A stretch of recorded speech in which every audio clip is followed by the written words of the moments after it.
এটা ব্যবহার করতে আপনাকে স্বর্ণপদক জয়ী হবার দরকার নেই, অথবা স্বর্ণের জন্য লড়াই করো।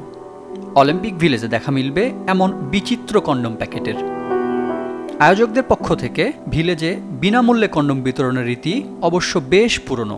বিজলি কেবলস যে কোনো স্থাপনার বৈদ্যুতিক সংযোগকে রাখে নিরাপদ। বিজলি কেবলস, নিরাপদ আজীবন।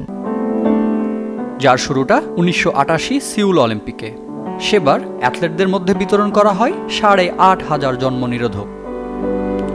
পরবর্তীতে সময়ের সাথে সাথে বেড়েছে এই সংখ্যা, যেমনটা এবারের প্যারিস অলিম্পিকেও 206 দেশ থেকে আসা 14,500 অ্যাথলেটদের মধ্যে অলিম্পিক কমিটি বিতরণ করে 3 লাখ কন্ডম।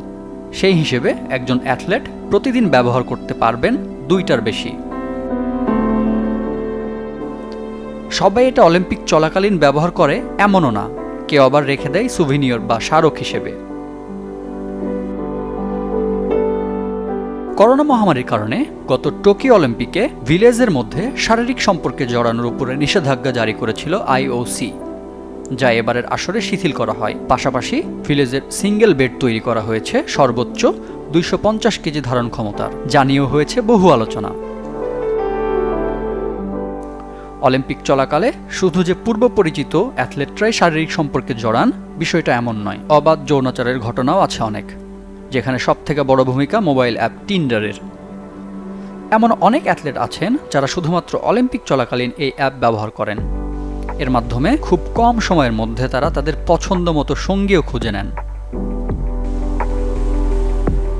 ক্যালিফোর্নিয়া স্টেট ইউনিভার্সিটির মনোবিজ্ঞান বিভাগের অধ্যাপক কেলি ক্যাম্বেল যেমন ব্যাপারটাকে খুব স্বাভাবিক মনে করেন।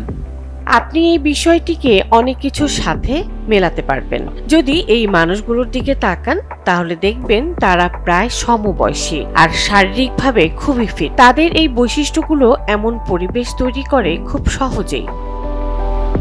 ভিলেজের মধ্যে এমন শারীরিক সম্পর্কের ব্যাপারে কথা বলেছিলেন গ্রেট ব্রিটেনের হয়ে 5 বার অলিম্পিকে প্রতিনিধিত্ব করা প্যারা অলিম্পিয়ান হান্না। ব্যাপারটি খুবই অদ্ভুত। আপনার মনে হতে পারে এখানে সবাই মেলামেশা করছে না, কিন্তু এখানে আসলেও সবাই মেলামেশা করছে। আর আপনি এটাও দেখতে পাবেন কিছু মানুষ একাধিক ব্যক্তির সাথে শারীরিক সম্পর্কে জড়াচ্ছে।